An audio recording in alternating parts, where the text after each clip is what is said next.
This episode of Diary of a Wrestling Fan is dedicated to the memory of Bullet Bob Armstrong.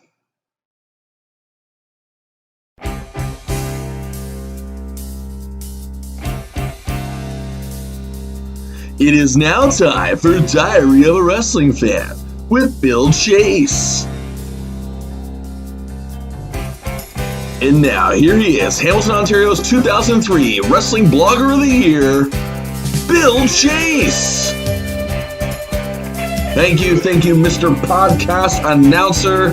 Welcome to another episode of Diary of a Wrestling Fan. I am Bill Chase, the podcast that chronicles my 33 amazing years of being a fan of professional wrestling and taking many trips down memory lane. Thank you for listening on Spotify, Anchor, or if you're listening on YouTube, hit that subscribe button right now. Otherwise, follow wherever you're streaming from. And I have to say, thank you all. Wow, last week was one of my biggest podcasts yet. The 11 episodes I've done, it is now tied as the second most listened to. The Hulk Hogan-Shawn Michaels feud, an overwhelming good response for that episode. Again, that was a great trip down memory lane as well, which is perfect because we're now going to a different era for Hulk Hogan, so in a much storied era, to say the least. Before we get underway with that, I will like to give a plug to Pro Wrestling Ontario. Subscribe to us on YouTube. If you're listening to this podcast on YouTube by chance, there is a link in the video. If you just move your mouse right above the top there, or wait till after you listen to the podcast, click it, subscribe, and check out all the great stuff we have on there. The backstage shenanigans of Foundation, the promos, the matches, and again, of course, entire shows. That's right. Both Iron Cup tournaments are online. We got more content coming your way. And folks, you don't want to miss anything from Pro Wrestling Ontario. Follow us on social media as well. Give us a like on Facebook, follow us on Twitter and Instagram, and we'll keep you posted on the latest happenings of Pro Wrestling Ontario. And now, on with the show. Today's episode is going to be interesting because I'm going to be reminiscing about a show that I watched pretty much almost 6 years after it actually happened. I'm talking about WrestleMania III. Sorry, that was bad, I know. But either way, I'm going to go over the first time I ever watched the biggest card in WWF history. At the time, it was probably the biggest card in wrestling history. 93,173 fans packing the Pontiac Silverdome. I know Meltzer's disputed it. More like 78,000. Regardless, whether it's 78, whether it's 93, I don't care. The visual of this crowd, the fact that it drew any one of those numbers, is just astounding to me. And, of course, I don't need to tell you, if you're a devoted wrestling fan, what the main event of that show was. Of course, Hulk Hogan, Andre the Giant. Again, it took place on March the 29th, 1987. I was 4 at the time. Now, a little recap, actually. When WrestleMania 3 happened, I just turned 4 years old a couple weeks prior to this. Now, my earliest memories of wrestling are several months after this. One of the earliest memories I have is watching the Hart Foundation lose their tag team titles to Strikeforce, Rick Martel and Tito Santana. And that was about 7 months or so after this. Now, even at my young age, around close to 5 years old, I remember Hulk and Andre feuding. I have vague memories of stuff as it happened on TV. But that was more building to the rematch of their WrestleMania 3 battle, and that was the big NBC primetime special, the main event, that drew that monster 15.2 rating. And honestly, it was one of the most important moments in professional wrestling history as well. So Hulk and Andre, anytime you put those two in the ring, I mean, even when they squared off the first Survivor Series when their teams of 5 faced each other, that show drew a really good buy rate because people wanted to see Hulk and Andre square off again for the first time since the biggest match of all time. But even just the tease of the big rematch, which we all knew was coming, it was huge. And I gotta say this too. Even at the age of, I'm pushing 5 years old around the time their big rematch happened on NBC, I remember my dad had this match on when we lived on Clyde Street. I was just getting ready for bed. And I remember wanting to stay up and watch Hulk and Andre. And I did. Now, as far as I knew, Hulk Hogan never lost. Ever. I knew they had one match before, and when Hulk lost, I almost wanted to cry. Keep in mind, I wasn't even the hardcore devoted fan I would become a few years later yet. It was like watching the superhero in your cartoon be defeated by a bad guy. And I went to bed upset that night. Hulk lost. Pretty much right after the match with Hulk ended, I had to go to bed, and I didn't understand a damn thing that was going on with Earl Hebner's. I knew Hogan wasn't really pinned. That much I did know. I knew he had his shoulder up. The referee was crooked, but I still couldn't make sense of the whole twin referee thing. Andre handing the title to the $1 Million Man. Again, I wasn't watching every single week. I was sometimes like sit with my dad, who was a fan at the time, and watch it, but I didn't understand a thing that was going on because there was so much to this story. And it was hard to really comprehend at my age, I guess. So I felt the magnitude of the Hulk Andre feud, even though I never watched WrestleMania 3 live. And as years went on and my fandom for professional wrestling grew, I always heard about WrestleMania 3.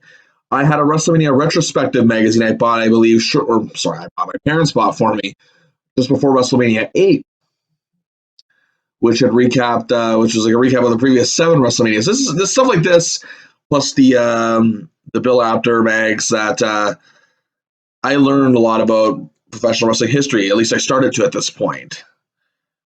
So I knew about WrestleMania 3 from what I read. The pictures I saw were amazing of that crowd. There's a famous shot. It's from, I guess, the very last row or whatever, and it oversees the whole stadium. And to me, I just, even at the age of 9, seeing that picture in this magazine, it was amazing. I always want to watch the show. For some reason, though, whenever we went to Jumbo Video, we went every week. We get like I'd get a regular movie and then a wrestling movie. My parents would rent a couple movies. We usually rent like 4 or 5 movies at once. And it wasn't until spring of 1993, it was shortly after WrestleMania 9, when Hogan won his 5th title. Yeah, that's an episode for another day.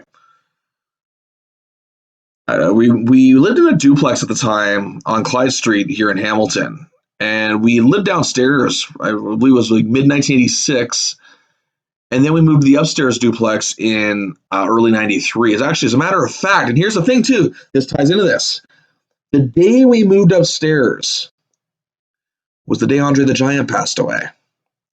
Because as we were moving stuff upstairs, I was moving stuff into my new room, which is in the attic.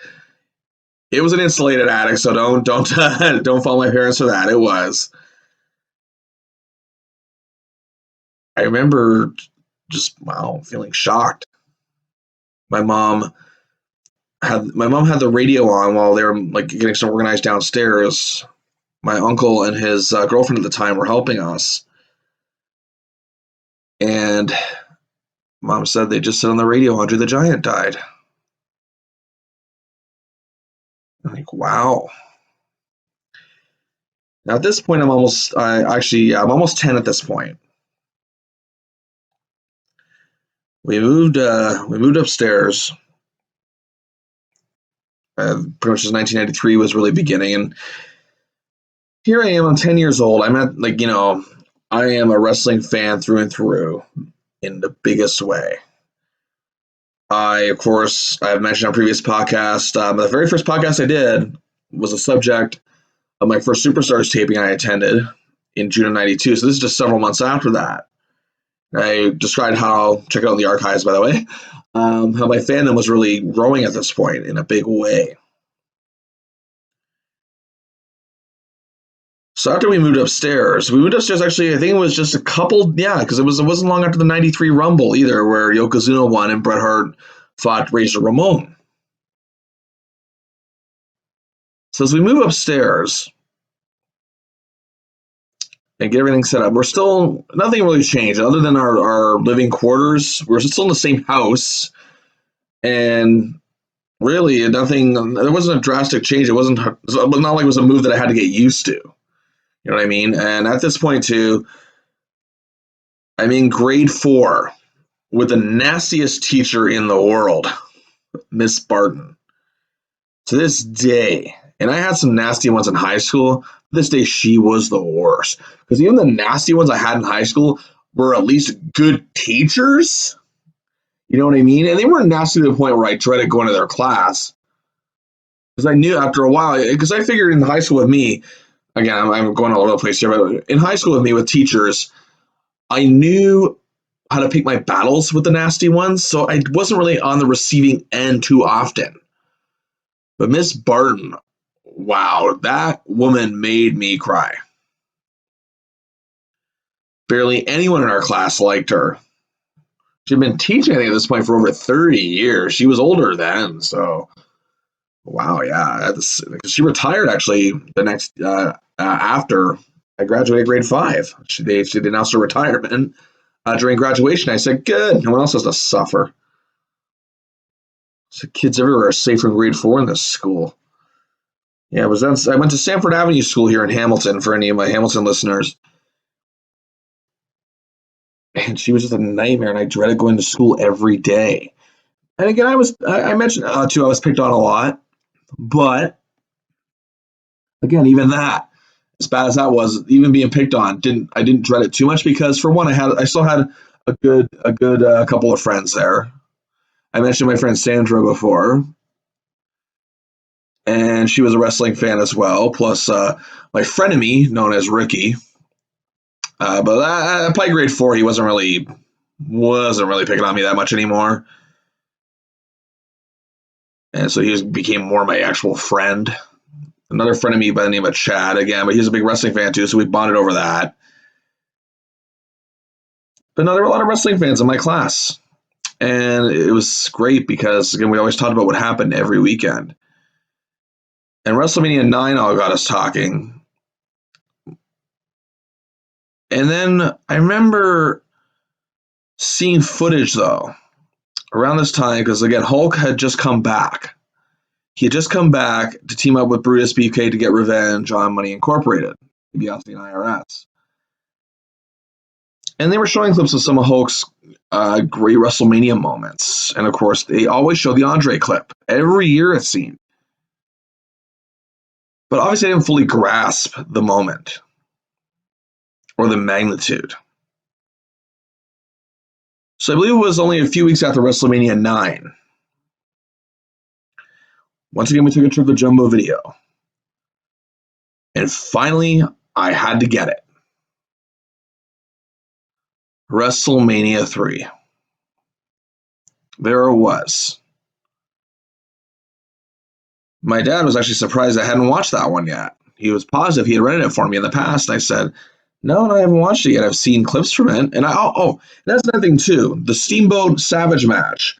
My uncle's girlfriend at the time, she was a big wrestling fan. And she always said how that match was one of the greatest matches she ever watched. So I said, well, I'd have to see this then. I was all excited. It was Friday night, I believe. Rushed home, popped in WrestleMania 3, and I'm like, here it is. Like, this is the event I've always heard about. And I had a beanbag chair at the time. I'm really comfortable in the beanbag chair, just squished in, ready to enjoy this. Had my Diet Coke and my small bag of Hostess ketchup chips that my mom had got me, and off and running. From the opening shots, it's like almost the pictures didn't do it justice. I'm like, wow, look at all these people. I thought WrestleMania 6 was large. It was like a sea, like a water, like a Niagara Falls of people. Is how I thought of it in my head at the time. I know it's silly, but that's how I saw it. Like, I don't believe this. So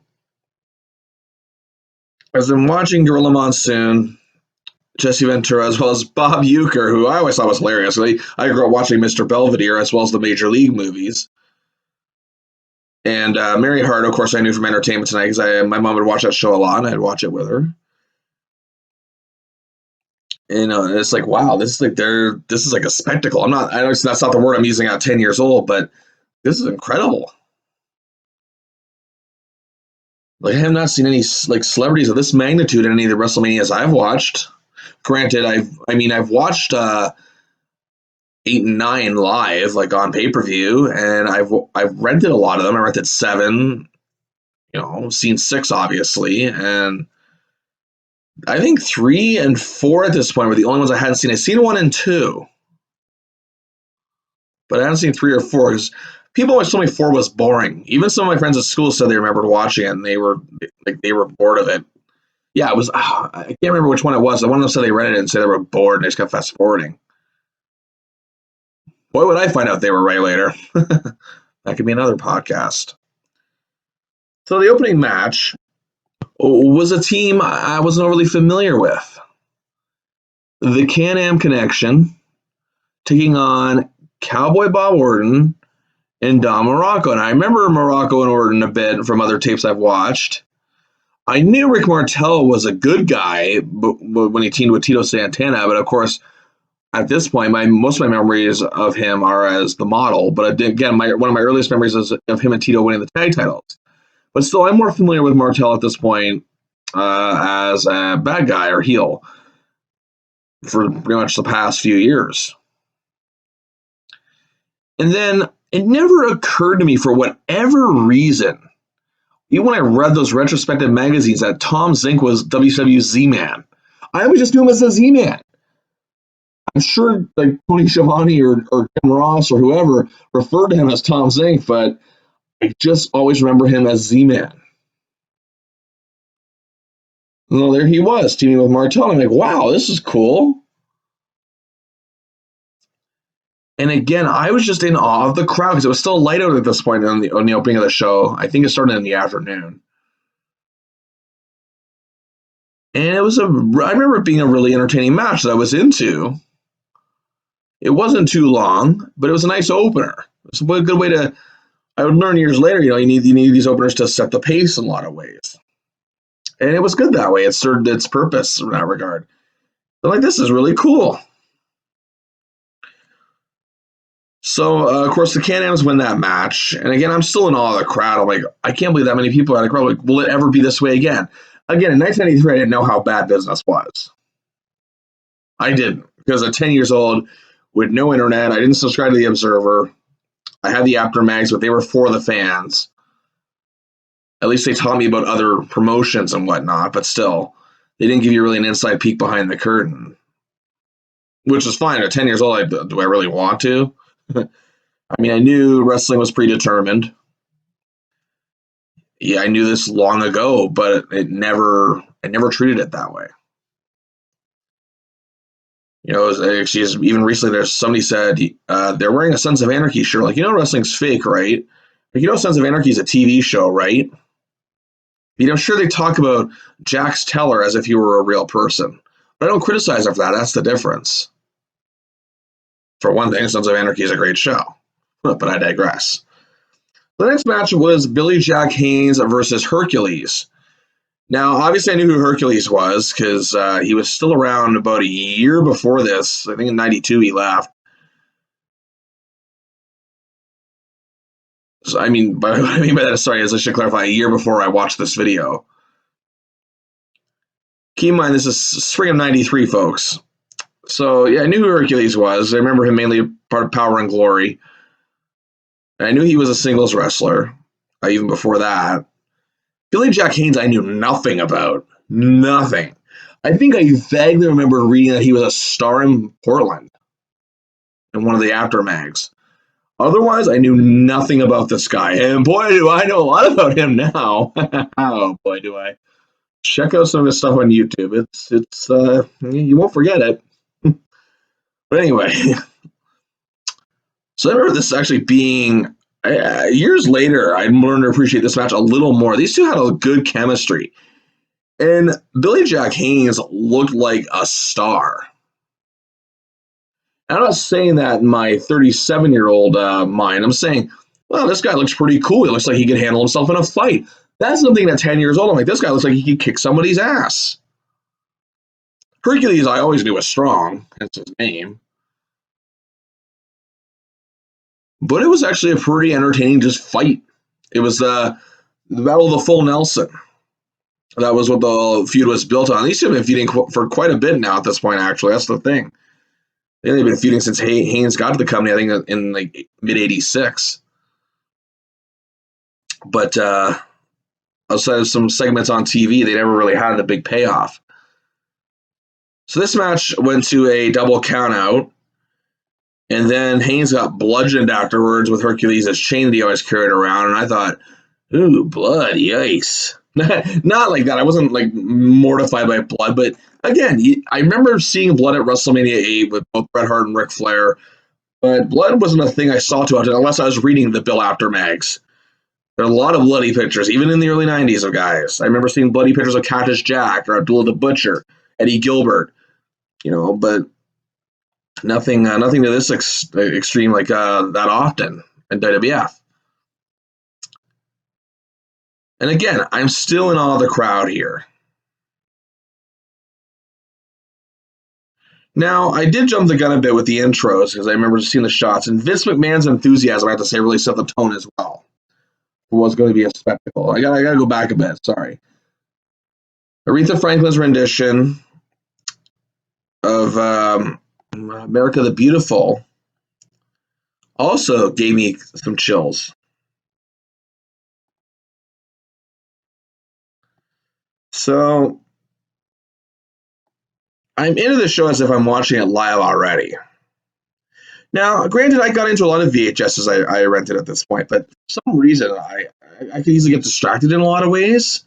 But here I was not distracted at all. Then of course next one was King Kong Bundy and Hillbilly Jim teaming with their little friends. I know the term they used to use isn't exactly PC these days. And I know some people be like, oh, don't be such a liberal libtard or snowflake. No, from what I understand from some little people, and I've only met very few, but they have told me that they don't really like that term. So I'm not going to use it. But anyway, so yes, it's Hillbilly Jim and King Kong Bundy with their little friends, Little Tokyo and Lord Little Brook on King Kong Bundy's side, Haiti Kid and Little Beaver on Hillbilly Jim's side. A lot of these guys are actually legends in that type of wrestling as well. So these guys knew what they were doing. It was a short comedy match, but people always like when they mention a fall from grace, like they mentioned the Miz and others in the past who fall far from the WrestleMania main event into something much further down the card. King Kong Bundy was main eventing against Hulk Hogan the year before WrestleMania 2. And I thought of that while watching this too. I'm like, didn't Bundy fight Hogan the year before?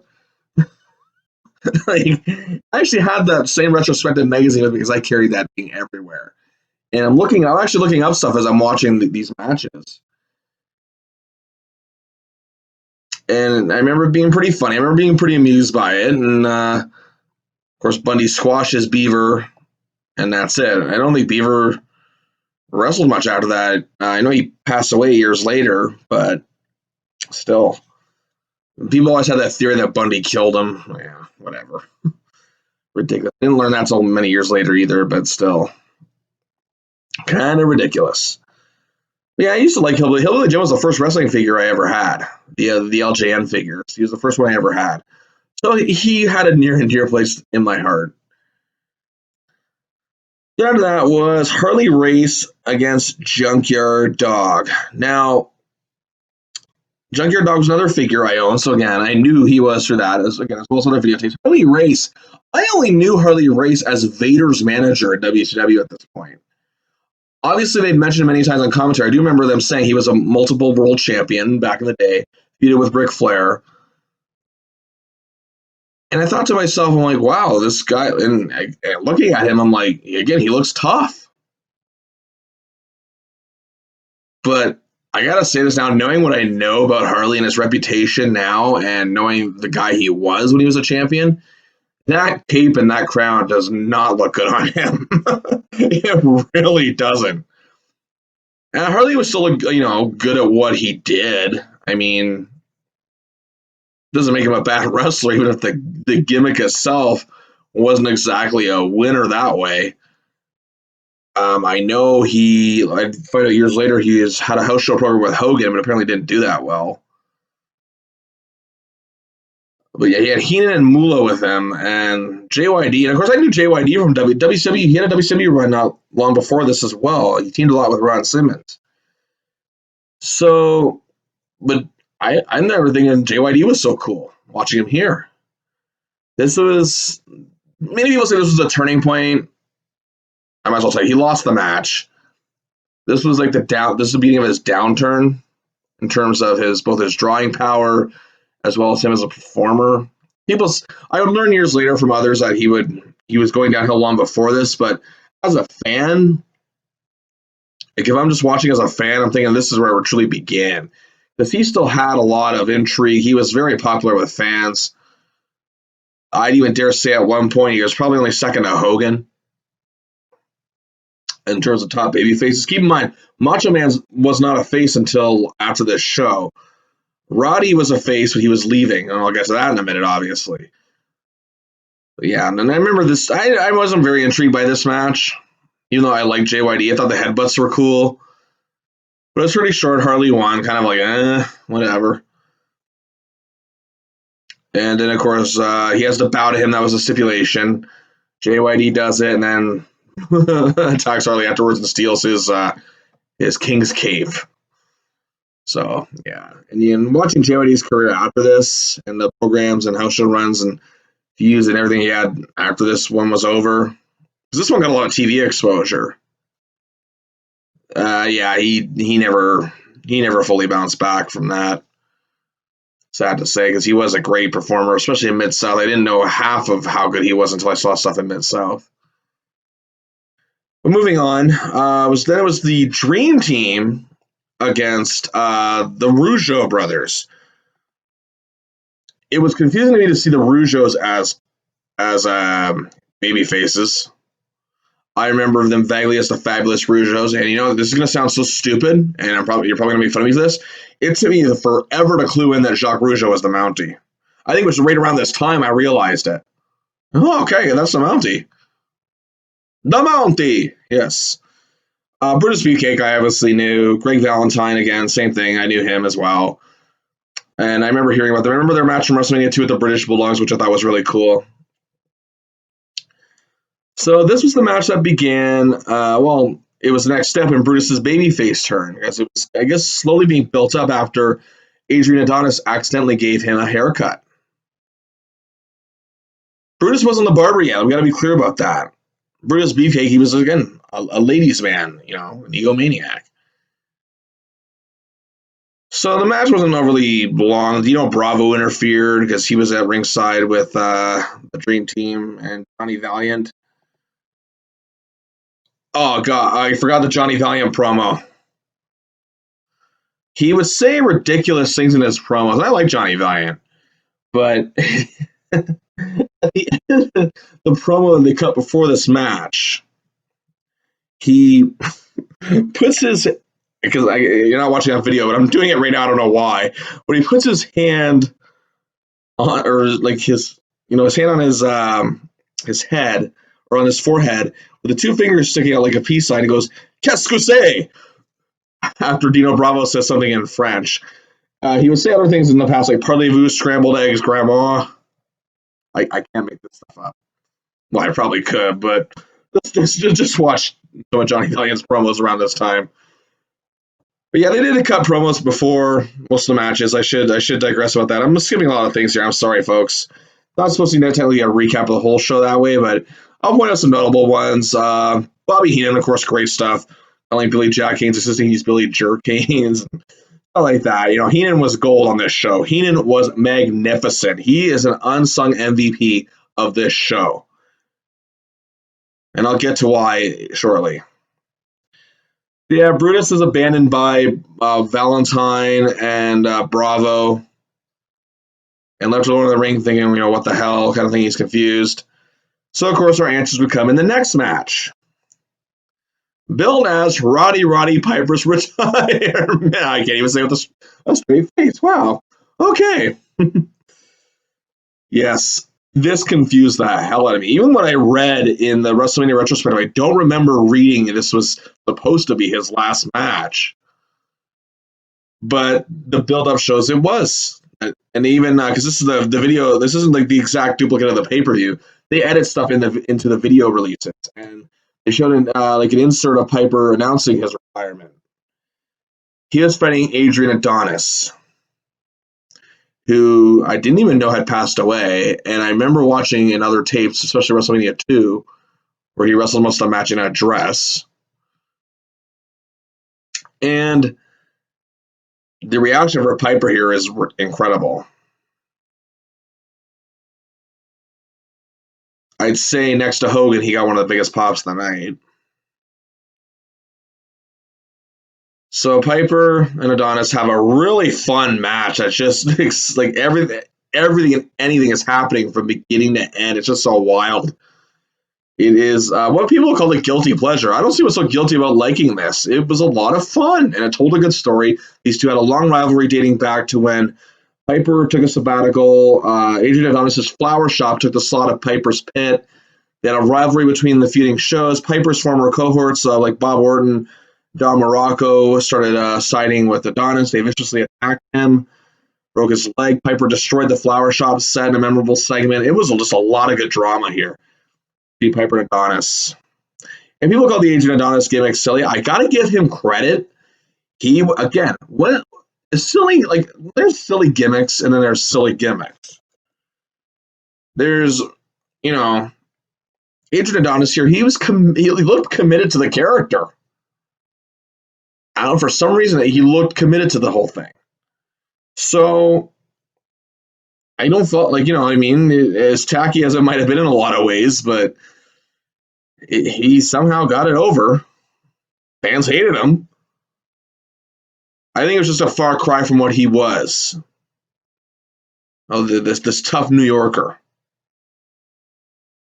which a lot of people fondly remember him as. Before I didn't know him as that. I had no clue as to who he was. I just always thought he was like this. But he still somehow got it over. And I think the feud with Piper definitely helped in a big way, obviously, because people love Roddy this way. Roddy was such a hated heel that eventually people just loved him. But I'm thinking, wait, Roddy only just retired a year ago, because I hadn't seen him since WrestleMania 8, I'm thinking. And then I'm looking at my retrospective again. He wasn't at WrestleMania 4. He wasn't in any of the 1988 era tapes I rented. Like, oh, okay, I guess he came back. So I was confused by the whole thing. But it was a really fun, exciting match. Brutus Beefcake came in, helped Piper out, revived him. Piper ended up winning the match, and Beefcake helps Roddy cut his hair like a barber. Money, pal. There we go. So that was the birth of the barber. I can put two and two together on that one at 10 years old. So yeah, that was a fun, exciting match. And the show's only halfway done at this point. So the reason why I said Heenan is the MVP, one of the coolest visuals is the promo Heenan cuts backstage with Andre. Andre is just standing there. And he had that presence. All Andre had to do was stand there, and Heenan talks Andre up in a big way. Goes over all his accolades, goes over the reason why Andre betrayed Hogan and why he wants a title shot. It was a magnificent segment. And just even the camera shots of Andre were perfectly shot. Just zooming in on his face at the blank stare while Heenan just talks him up. It was a perfect combination. Now on to the second half of the show. So the Hart Foundation, my boy Bret Hart, along with Dangerous Danny Davis, taking on the British Bulldogs and Tito Santana. Now, I knew the story about Davis because I'd seen I think it was on a tape somewhere, one of my Coliseum videotapes. It was the Greatest Champions tape, how he helped the Hart Foundation win the tag team titles. He used to be a referee. I knew that. So I knew the story about Danny Davis. Obviously, the Bulldogs, I knew about it, obviously with Davey Boy especially. I'd heard stories from a few people, from a few adults, I think even my father and a couple others, that Dynamite Kid was one of the most phenomenal wrestlers they've ever seen. And they teamed up with Tito Santana, who obviously I knew as well. This was a fun match. This was just pure chaos. The story of them trying to get their hands on Danny Davis, especially Tito, who had been wronged by Davis over a year prior. Now, keep in mind, it wasn't just those two incidents. Davis they've been building up Davis for a while as a crooked referee. Commentary speculating his officiating abilities, his role in the Hulk Hogan Mr. Wonderful cage match on Saturday Night's Main Event. Again, I didn't know much about that at the time, but I just knew Davis was the guy who screwed the Bulldogs, and then I later found out he screwed Tito. But yeah, so that was the story here. Then, and again, it was great. Davis, for a guy who's a referee turned into a wrestler, man, was he selling his ass off for everyone, just beating the piss out of him. And of course, the Hearts of the Bulldogs had good chemistry. I remember seeing some of their matches on previous tapes. Brett was my boy. It was weird. It's always so weird to this day seeing him as a bad guy because I loved him so much. But I mean, I obviously watched him as a heel, but he was a face here in Canada, so I didn't really see him that way. So there are a lot of ways it's still a little odd. You know what I mean? It's just weird because I love the guy so much. And to me, he's just always a natural baby face that way. But he was a great bad guy, great heel. You know what I mean? He was great that way. But when you idolize somebody that much, you know, you just think of him a certain way. But either way, it was magnificent. Fun tag match here. Even I got angry when Danny Davis got the pin. Again, this is a match that happened 6 years ago, and I'm getting angry. Like, God damn it. Like, why? So I was honestly pissed off about it. I was hot about it. So next up, we had Butch Reed and Coco Beware. Didn't know much about Butch. Coco, I knew. Pretty short match. Butch cheated to win. And then Tito, I guess, was feuding with Butch at the time, came in, attacked Slick, who was managing Butch Reed, tore off his suit. And I love later on in the show, Slick comes out with a torn suit on still. That was great. Just little stuff like that I love. So then, up next was Ricky Steamboat versus the Macho Man Randy Savage for the Intercontinental title. The video package of this feud already got me sucked in. Crushing Steamboat's larynx, and however you pronounce it, I still can't pronounce it to this day. And his road to the comeback, and finally getting even, and getting the title from Macho Man. Now, again, I had heard this is one of the greatest matches ever. I watched, and I have to tell you, I was disappointed. No, just kidding. I love this match. Oh man, I would like to see some of your reactions just now. No, this really was as good as everyone says it is, maybe even better. Steamboat, I always knew was really good. I love Steamboat in WCW at this point as well. I really enjoyed him. I always thought he was very exciting to watch. He always drew me in. He reminded me of Brett in a lot of ways. I think that's why I liked him. So Steamboat and Savage have this amazing match. And I'm thinking, I always knew Macho Man was good, obviously. But again, seeing the hustle that both of them had for this match, to the point where I already knew the result. Because again, I knew the results of all these matches pretty much. Even, as I said, even the six-man tag. I still knew that Danny Davis and the Hart Foundation won, but seeing the way it happened up close, it pissed me off. But no, I popped when Steamboat got the win. I did. Here I am, 10 years old. This event happened 6 years ago. I knew the result. And that's how invested I was in this match. So it was indeed everything that I was told it was, and more. Then came, after that, the Honky Tonk Man and Jake Roberts. Obviously, very familiar with these two. Honky Tonk Man was a good heel promo. He really was. Jake, of course, I don't even have to begin to tell you how good he was on the microphone. Just watch Jake give him promo his and it speaks for itself. Except for the Heroes of Wrestling. Stay away from the Heroes of Wrestling promos. Stay away. Everything else Jake did, for the most part, let's say 99.9%, superb on the microphone. And Alice Cooper, who I was a fan of, even at the age of 10, in Jake's corner, I thought that was so cool. Again, the lineup of celebrities, amazing. So I remember watching this match, thinking, I just love to see the Honky Tonk Man get that guitar smashed over his head. Didn't happen, but Jimmy Hart eating the snake, well, not literally, but getting the snake was pretty cool. Jimmy did this a lot, apparently, and my goodness, did he ever sell it like a champ? I don't know. I don't even think he was selling. I think he was legitimately, that's how terrified he was. But either way, regardless, still a good performance on his part. I always hated Jimmy Hart. And again, I was supposed to, though. Again, it's not a lot of like fans of today who say, oh, I hate this guy because he's overrated. No, I hated Jimmy Hart because he was a freaking heel. And I was supposed to hate him. And he made me want to hate him and did a great job of it. Although at this point, actually, he's a face. Yeah, he was managing Hogan. So I didn't love Jimmy, but I didn't hate him anymore. So yeah, so Honky Tonk Man wins. You know, I kind of roll my eyes like, ugh. And of course, I do the snake spot with Jimmy. Jake tries to smash Honky with the guitar. So yeah, really fun stuff here too. I had to follow one of the best matches of all time. It still was not a bad match, and the crowd looked into it, even though they were burnt out from that Steamboat Savage match. But by the end, they looked pretty into it. So then there's the semi-main.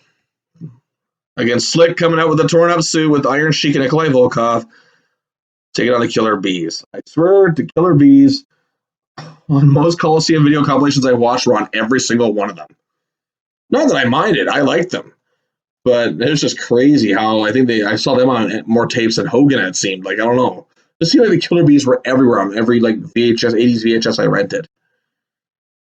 But I remember they lost by DQ. Duggan had the 2x4, came in, stopped Volkov for singing the national anthem before the match. So this match didn't really, intrigue me all that much.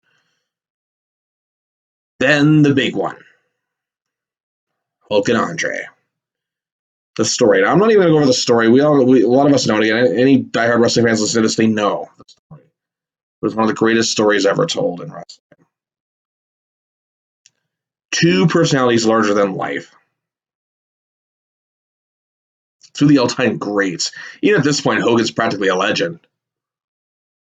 Andre, of course, has built a legacy for many years. And again, I've seen clips of this matchup so much, but when I saw Hulk walk up to Andre, face-to-face Andre with that stare, just that cold stare, Andre had the look of, yeah, I stabbed you in the back, big deal, I want the title. That's the kind of look Andre had on his face. Get over it, fight me. Hogan was angry. You could feel that's the story of this match. And people criticize it for not being a technically sound match, whatever. It wasn't supposed to be. But almost like you could feel the hurt that Hulk was feeling, even having to go face to face with a man he called like a brother. Brother? Yeah. That memorable moment where Andre, again, I'll go over some of them, but obviously the most memorable one, the iconic scene on Piper's Pit. Andre comes out with Bobby Heenan. Everyone's shocked. Heenan has tried to destroy both Hulk and Andre for years. And Hulk refuses to believe it, and Heenan with that memorable line, maybe you'll believe this. Andre rips the shirt off, and the Hulk's crucifix chain comes off. And just even Roddy Piper in that segment, you're bleeding. That extra little thing just made it all the more dramatic. And Hulk practically on the verge of tears. Hulk's performance in that segment, unbelievable. Say what you want about Hogan, and a lot of people do, and some of it he deserves, but here he's magnificent. But all the hurt and betrayal coming to a head, Andre wants what he feels is rightfully his, that he has been shortchanged of for many years. This is that world title.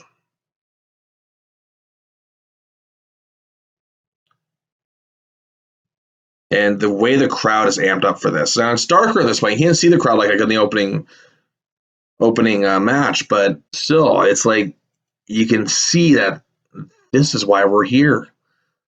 This is why we spent our money on this. And the match itself, to me, there's nothing really wrong with it. Andre, again, we got to think of the circumstances here. Andre is not the same wrestler he was. And that's not his fault. His disorder that he had, his physical disorder he had, was getting to him. Obviously, his back issues above anything at this point were really getting to him. He was in a lot of pain here. But he still went out there. He still put on the best main event he could. And on that night, on this show, he made Hulk Hogan iconic.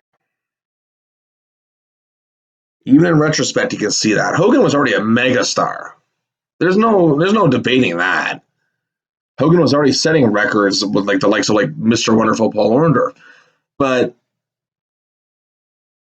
even, again, I'm 10 years old here. I'm watching this match in its entirety for the first time. And the magic of it, I knew Andre. Even Andre had, like, they built up he was undefeated, which not necessarily true, but again, most people believed it. I believed it. But even so, Andre didn't lose that often. That's how he was able to make so much money wherever he went.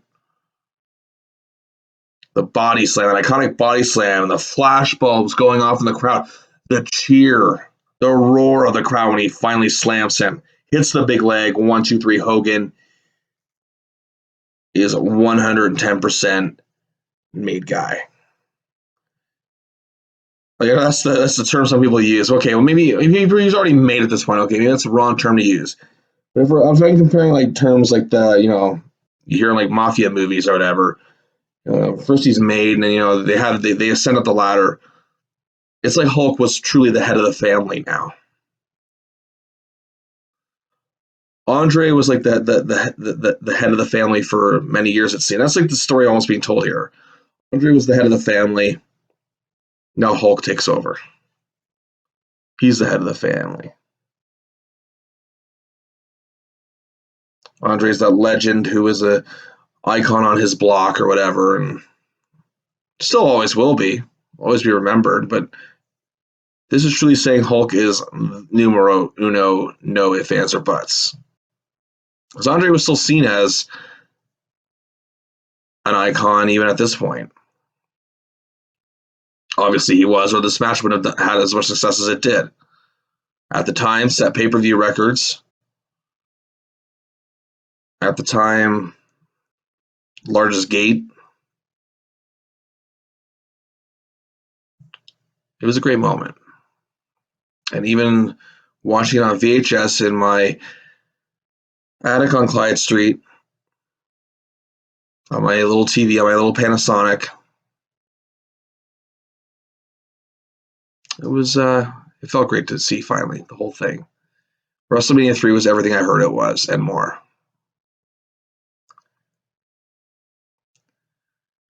Well, this was a really fun trip down memory lane. I know some of you are getting sick. The last 2 weeks I spent talking about Hogan.